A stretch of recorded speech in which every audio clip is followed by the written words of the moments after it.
ময়মনসিংহের ঈশ্বরগঞ্জ ও নান্দাইলের মধ্য দিয়ে বয়ে গেছে কাঁচামাটিয়া নদী। সময়ের বিবর্তনে দখল ও দূষণের কবলে নাব্যতা হারিয়েছে এই নদী। নদীর বুকে জেগে উঠেছে চর। পৌরসভার সকল বর্জ্য ফেলা হচ্ছে নদীতে, ফলে বাড়ছে চর্মরোগের ঝুঁকি। এমনকি কৃষিকাজে ব্যবহার করা যাচ্ছে না এই নদীর পানি। এই কাঁচামাটিয়া নদী বিভিন্ন লোকজন দখল করে নিচ্ছে এবং ময়লার বাগার তৈরি করছে। এখানে পৌরসভা নিজেই ময়লা ফেলে একদম পুরা নদী ভরাট করে ফেলতেছে।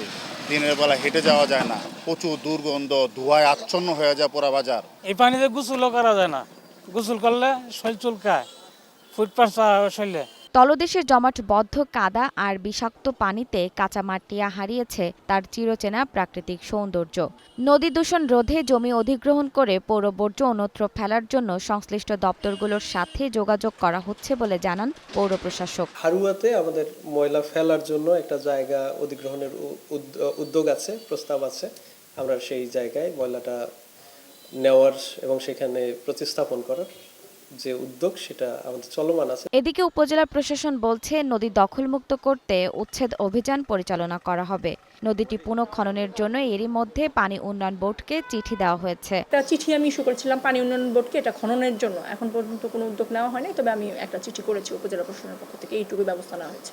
শুধু আশ্বাস নয়, প্রাকৃতিক ভারসাম্য ও জীববৈচিত্র্য রক্ষার জন্য ঈশ্বরগঞ্জের কাঁচামাটিয়া নদী দ্রুত খনন ও উদ্ধার হবে, এমনটাই প্রত্যাশা স্থানীয়দের। জেরিন জামান, গ্রিন নিউজ ডেস্ক।